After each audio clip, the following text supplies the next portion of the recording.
이사야 7장 1절에서 17절까지의 말씀 제가 봉독하겠습니다. 우시야의 손자요 요담의 아들인 유다의 아하스 왕 때에 아람의 르신 왕과 르말리아의 아들 이스라엘의 베가 왕이 올라와서 예루살렘을 쳤으나 능히 이기지 못하니라. 어떤 사람이 다윗의 집에 알려 이르되 아람이 에브라임과 동맹하였다 하였으므로 왕의 마음과 그의 백성의 마음이 숲이 바람의 흔들림같이 흔들렸더라. 그때에 여호와께서 이사야에게 이르시되 너와 내 아들 스알야숲은 윗못 수도 끝 세탁자의 밭 큰 길에 나가서 아하스를 만나 그에게 이르기를 너는 삼가며 조용하라. 르신과 아람과 르말리아의 아들이 심히 노할지라도 이들은 연기나는 두 부직갱이 그루터기에 불과하니 두려워하지 말며 낙심하지 말라. 아람과 에브라임과 르말리아의 아들이 악한 꾀로 너를 대적하여 이르기를 우리가 올라가 유다를 쳐서 그것을 쓰러뜨리고 우리를 위하여 그것을 무너뜨리고 다브엘의 아들을 그 중에 세워 왕으로 삼자 하였으나 주 여호와의 말씀이 그 일은 서지 못하며 이루어지지 못하리라. 대저 아람의 머리는 다메섹이요 다메섹의 머리는 르신이며 65년 내에 에브라임이 패망하여 다시는 나라를 이루지 못할 것이며 에브라임의 머리는 사마리아요 사마리아의 머리는 르말리아의 아들이니라. 만일 너희가 굳게 믿지 아니하면 너희는 굳게 서지 못하리라 하시니라. 여호와께서 또 아하스에게 말씀하여 이르시되 너는 내 하나님 여호와께 한 징조를 구하되 깊은 데에서든지 높은 데에서든지 구하라 하시니 아하스가 이르되 나는 구하지 아니하겠나이다. 나는 여호와를 시험하지 아니하겠나이다 한지라. 이사야가 이르되 다윗의 집이여 원하건대 들을지어다. 너희가 사람을 괴롭히고서 그것을 작은 일로 여겨 또 나의 하나님을 괴롭히려 하느냐. 그러므로 주께서 친히 징조를 너희에게 주실 것이라. 보라, 처녀가 잉태하여 아들을 낳을 것이요 그의 이름을 임마누엘이라 하리라. 그가 악을 버리며 선을 택할 줄 알 때가 되면 엉긴 젖과 꿀을 먹을 것이라. 대저 이 아이가 악을 버리며 선을 택할 줄 알기 전에 내가 미워하는 두 왕의 땅이 황폐하게 되리라. 여호와께서 에브라임이 유다를 떠날 때부터 당하여 보지 못한 날을 너와 내 백성과 내 아버지 집에 임하게 하시리니 곧 아수르 왕이 오는 날이니라. 아멘. 하나님의 은혜와 기도의 응답이 있는 새벽 되시기를 주님의 이름으로 축원합니다. 이 시간 본문의 말씀을 가지고 소망의 이름 임마누엘이라는 제목으로 함께 하나님 말씀을 상고해 보고자 합니다. 어제 우리는 이사야 6장 말씀을 살펴보면서 하나님께서 남겨두신 그루터기에 대한 소망으로 결론을 내렸습니다. 나라가 멸망을 당하고 나무가 다 배임을 당하는 것 같은 그런 칠흑 같은 절망 속에서도 하나님은 땅 속에 생명을 잉태한 그 거룩한 그루터기, 즉 남은 자들을 남겨두시겠다라고 약속하셨습니다. 그렇다면 그 하나님의 남은 자들은 실제 삶을 뒤흔드는 그 위기 한복판에서 어떻게 구원을 경험하게 될까요? 이 질문에 대한 대답을 오늘 본문이 우리에게 보여주고 있습니다. 오늘 본문은 남유다의 아하스 왕 때에 일어난 국가적인 대위기 사건을 배경으로 합니다. 그 당시 신흥 강대국인 아수르가 점점 세력을 넓혀오게 되자 거기에 위협을 느낀 아람과 북이스라엘이 반아수르 동맹을 맺고 연합을 합니다. 그리고 남유다도 여기에 함께 동맹을 맺어서 아수르와 맞서 싸우자라고 이야기를 하는데 그만 남유다의 아하스 왕은 이 전쟁에 휘말리고 싶지 않고 또 아수르의 눈치를 보느라 이 동맹에 가입하지를 않습니다. 이에 화가 난 아람과 북이스라엘은 남유다를 공격해서 아하스 왕을 끌어내리고 또 자신들의 말을 잘 듣는 사람을 왕으로 세워서 반아수르 동맹에 강제로 편입을 시키려고 합니다. 그래서 아람과 북이스라엘 연합군이 남유다를 침공해 들어오게 되는데 나라가 멸망할 수도 있는 이 위기 앞에서 아하스 왕과 유다 백성들이 어떻게 반응을 합니까? 본문 2절 하반절을 보면 왕의 마음과 그의 백성의 마음이 숲이 바람의 흔들림 같이 흔들렸더라라고 말씀하고 있습니다. 죽음의 공포가 아하스 왕과 또 유다 백성들 가운데 찾아올 때에 그들의 마음은 거센 강풍을 맞은 나무처럼 거세게 흔들리면서 요동하고 있었습니다. 다윗 왕조를 영원히 지키시겠다라는 그 하나님의 언약은 새까맣게 잊어버린 채 눈앞의 문제에 압도되어 버린 겁니다.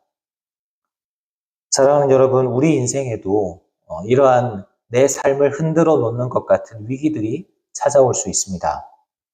갑작스러운 질병이 찾아올 수도 있고, 또 재정의 어려움이 찾아올 수도 있고, 믿었던 사람들과의 관계가 흔들리는 그런 예고할 수 없는 강한 바람이 내 삶에 불어닥치게 될 때, 우리는 과연 어떻게 반응해야 하고, 어떻게 또 참된 구원의 길을 걸어갈 수가 있을까요?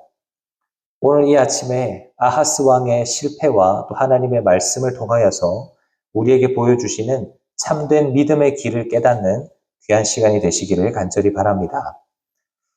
먼저 첫째로 참된 구원은 주님의 시선으로 위기를 바라볼 때 시작됩니다. 주님의 시선으로 위기를 바라볼 때 시작됩니다. 본문 3절 말씀을 보면 하나님께서 이사야 선지자에게 두려움에 떨고 있는 아하스 왕을 찾아가서 만나라라고 명령하시는데, 그런데 지금 아하스 왕이 어디에 있습니까? 윗못 수도 끝 세탁자의 밭 큰 길에 있습니다. 지금 왕이 국가적인 위기 앞에서 성전에 나와 엎드려 기도하기는커녕 예루살렘 물줄기가 시작이 되는 수도 끝에 나와 있는 겁니다. 왜 그랬을까요? 그것은 전쟁을 스스로 준비하고 있었기 때문입니다. 고대 전쟁에서는 성이 포위를 당할 때 가장 중요하게 지켜야 했던 것이 식수입니다. 그래서 아하스는 적군이 쳐들어와서 성을 에워싸기 전에 어떻게든 물길을 확보하고 살 길을 찾아보기 위해서 인간적인 방어책을 점검하면서 이리저리 발버둥을 치고 있었던 겁니다. 그렇게 조급함과 두려움으로 수도관을 붙잡고 있는 이 아하스 왕 앞에 하나님은 이사야와 그의 아들 스알 야숲을 보내십니다. 선지자가 그의 아들과 함께 하나님의 메시지를 전하러 간 것은 굉장히 이례적인 일입니다. 그런데 왜 하나님은 이사야 선지자만 보낸 것이 아니라 이 이사야 선지자의 아들인 스알 야숲까지 같이 보내셨을까요? 그것은 그들의 이름이 하나님의 메시지 그 자체였기 때문입니다. 이사야의 이름의 뜻은 여호와는 구원이시다 라는 뜻이고, 스알 야숲의 뜻은 남은 자가 돌아올 것이다 라는 뜻입니다. 그러니까 지금 자기 힘으로 수도 길을 이렇게 점검하면서 살 길을 찾으려는 그 아하스 왕을 향해서 하나님은 이 이사야 선지자와 그의 아들의 이름을 통하여 하나님의 메시지를 선포하고 계신 것입니다. 아하스야, 너희의 구원은 지금 네가 고치고 있는 그 수도관에 있는 것이 아니다. 구원은 오직 나 여호와에게 있고 내가 내 백성을 지켜서 반드시 돌아오게 할 것이다. 이 메시지를 하나님께서 말씀하시고 계신 겁니다. 그러면서 4절 상관절을 보면 하나님이 아하스 왕에게 이렇게 명령하시죠. 너는 삼가며 조용하라. 여기서 삼가며 조용하라 라는 말은 아무것도 하지 말고 가만히 있으라는 말이 아닙니다. 두려움 때문에 내 존재 자체를 뒤흔드는 그런 인본주의적인 생각들, 내 힘으로 어떻게든 살아남아 보겠다고 아수르를 끌어들이려고 하는 그 모든 인간적인 계산과 모습들을 하나님 앞에서 멈추라는 뜻입니다. 그리고 이어서 하나님은 두려움에 압도되어 버린 그 아하스 왕의 시선을 교정시켜 주시는데요. 아하스의 눈에는 지금 쳐들어오고 있는 아람 왕 르신과 또 북이스라엘의 베가의 그 군대들을 자신의 인생과 유다 나라를 다 태워버릴 거대한 산불처럼 여기고 있었을 겁니다. 그런데 4절 하반절에서 하나님이 뭐라고 말씀하시냐면 르신과 아람과 르말리아의 아들이 심히 노할지라도 이들은 연기나는 두 부지깽이 그루터기에 불과하니 두려워하지 말며 낙심하지 말라. 여러분, 이것이 주님의 시선입니다. 인간의 눈에는 그들 연합군이 온 유다 나라를 사로잡아 버릴 만큼 무시무시한 불길 같았지만 하나님의 눈에는 이미 다 타버려서 불꽃도 없고 그저 연기만 조금 피어오르다가 꺼져버릴 부지깽이 찌꺼기에 불과하다는 겁니다. 적들이 아무리 악한 꾀를 내고 군사력을 자랑하면서 소리를 질러대도 역사의 주관자이신 하나님이 안 된다 하시면 7절 말씀처럼 그들의 계획은 서지 못하고 이루어지지 못할 것입니다. 사랑하는 여러분, 오늘 우리 인생 가운데에도 내 힘으로 감당할 수 없는 어려움들이 찾아올 수 있습니다. 그때 우리는 너무나 쉽게 아하스 왕처럼 행동할지도 모릅니다. 기도의 자리로 나아가기보다는 내 인생의 윗모 수도 끝으로 달려가서 내 힘으로, 내 지혜로 온갖 수단과 방법을 동원해서 이것을 해결하기 위해서 노력할 겁니다. 마음은 숲이 바람에 흔들리는 것처럼 요동을 칠 겁니다. 하지만 그런 우리를 향하여서 하나님은 뭐라고 말씀하십니까? 너는 삼가며 조용하라. 너의 행위를 멈추고 잠잠히 나를 바라보라. 라고 말씀하십니다. 우리가 두려워하는 그 거대한 우리의 문제들, 질병의 문제라든지 또는 재정의 어려움이라든지 사방이 막힌 것 같은 그런 환경은 전능하신 하나님의 손 앞에는 연기나는 부지깽이에 불과한 것입니다. 오늘 아침에 내 살 길을 찾으려는 그 인간적인 방법들을 다 내려놓고 나에게 찾아온 그 문제들을 하나님의 시선으로 바라보는 우리가 되기를 바랍니다. 문제보다 더 크신 그 만군의 여호와 하나님을 바라볼 때 요동치는 우리의 심령 가운데 세상이 줄 수 없는 참된 평강이 임할 줄로 믿습니다. 둘째로 참된 구원은 하나님의 약속을 굳게 믿을 때 주어집니다. 하나님의 약속을 굳게 믿을 때 참된 구원이 우리에게 주어져요. 오늘 본문에 있어서 가장 핵심적인 선언이 9절에 나옵니다. 9절 하반절을 보면 만일 너희가 굳게 믿지 아니하면 너희는 굳게 서지 못하리라 하시니라. 이 말씀을 보면 위기 앞에서 우리가 가져야 할 신앙의 아주 중요한 태도가 드러나는데요. 원어를 보면 너희가 나 여호와에게 너희 자신을 단단히 고정하지 않으면, 이게 믿지 않으면이란 뜻이죠. 그러면 너희의 다윗 왕조와 인생의 기반도 결코 단단히 세워지지 못할 것이다 라는 의미입니다.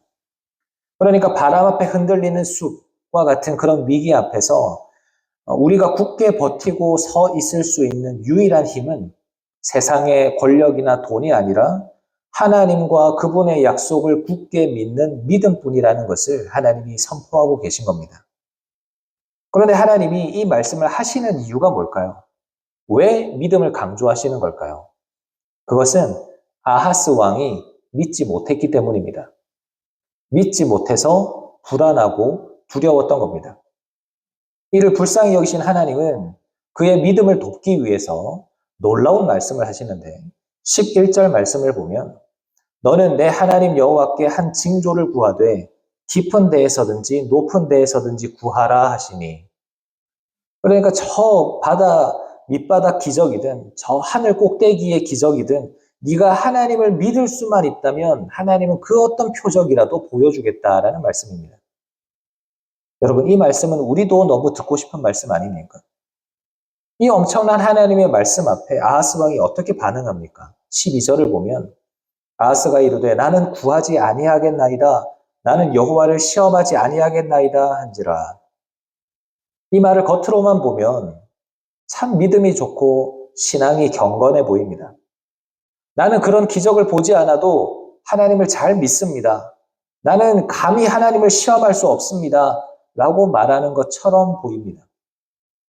하지만 열왕기하 16장을 보면 아하스의 이 고백은 거짓말이었고 거짓 경건이었습니다.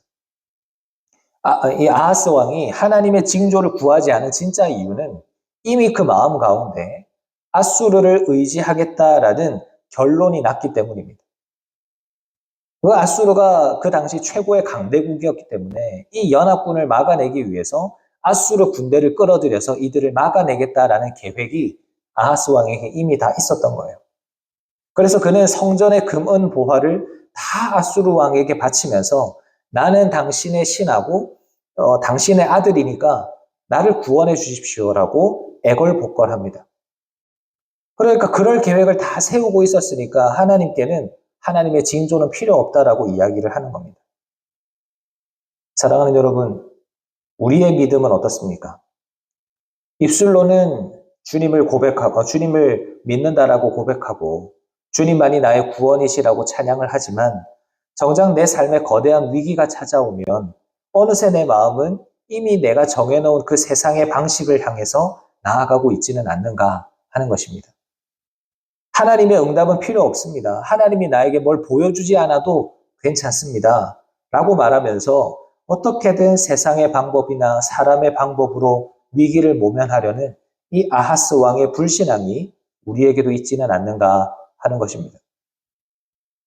여러분, 우리는 기억해야 합니다. 우리가 하나님 대신 의지하는 그 아수르는 결국 우리의 목을 조르는 올무가 될 뿐입니다.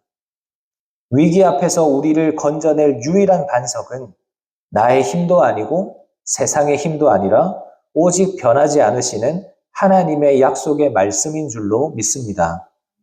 오늘 이 아침에 세상으로 향하던 이 아하스의 모습을 내려놓고 만일 너희가 굳게 믿지 아니하면 굳게 서지 못하리라라는 이 말씀 앞에 우리가 든든히 세워져 가고 주님만을 신뢰하는 오늘 하루가 되기를 간절히 바랍니다.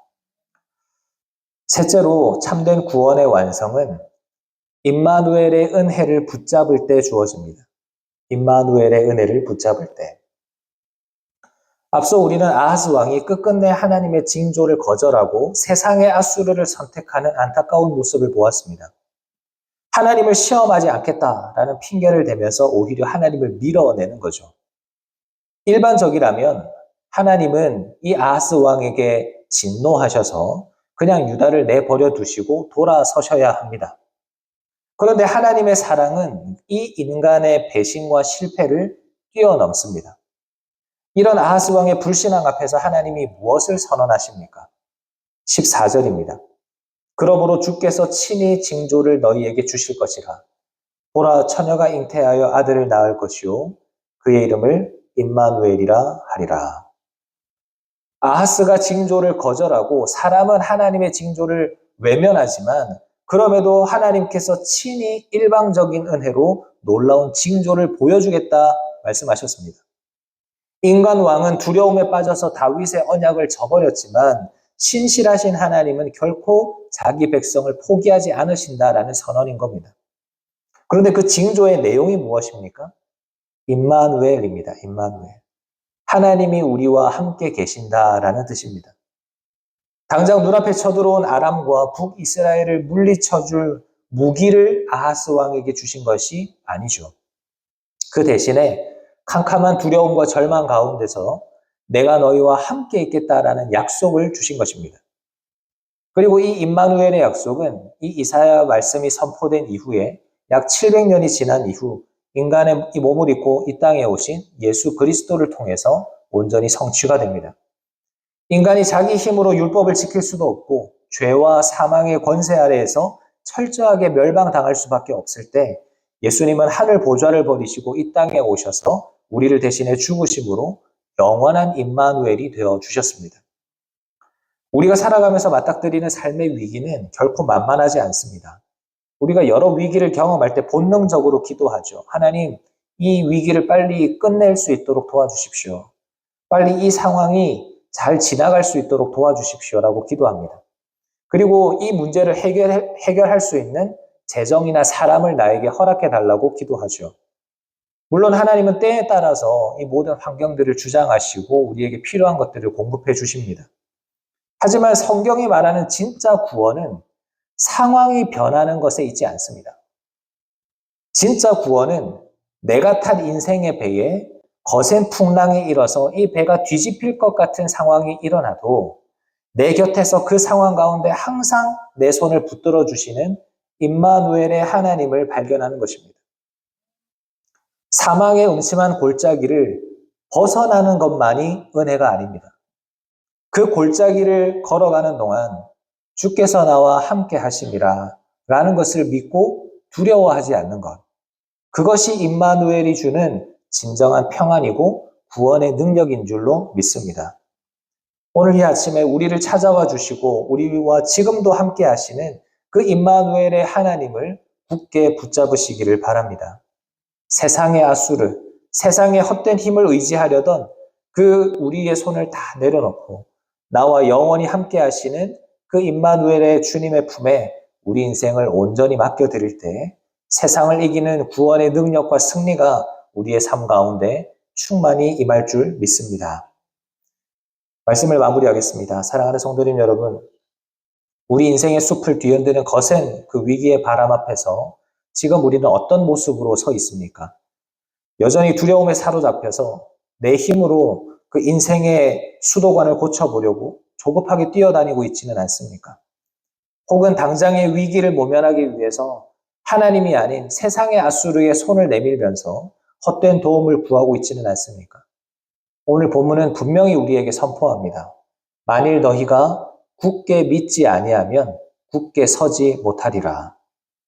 우리가 아수르라는 세상의 밧줄을 움켜쥐고 있는 한 우리의 두려움은 결코 끝나지 않습니다. 그 대신에 하나님의 은혜를 거절하는 아하스의 완악함 속에서도 끝까지 우리를 포기하지 않으시고 구원의 방법을 허락하신 그 하나님을 붙잡아야 합니다. 임마누엘의 하나님, 지금도 나와 함께 하시는 그 하나님을 붙잡아야 합니다. 어떠한 상황 가운데서도 하나님이 우리와 함께 계심을 잊지 마시기를 바랍니다. 예수 그리스도께서 하나님께서 나와 함께 하시면서 지금도 이 나의 손을 붙잡고 인생의 풍랑을 함께 통과하고 계시는 겁니다. 우리에게 이보다 확실한 구원의 징조는 없습니다. 오늘도 나와 함께 하시는 임마누엘의 하나님을 바라보면서 그 주님을 굳게 신뢰함으로 흔들리는 세상 속에서도 흔들리지 아니하며 믿음으로 넉넉히 승리하는 우리 모두가 다 되시기를 주님의 이름으로 축원합니다. 아멘. 말씀을 기억하면서 함께 기도하겠습니다.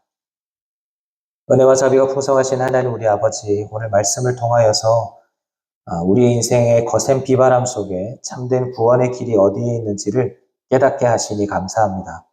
주님, 우리는 삶의 거대한 위기가 찾아올 때마다 숲이 바람에 흔들리는 것처럼 두려워하며 요동했음을 고백합니다.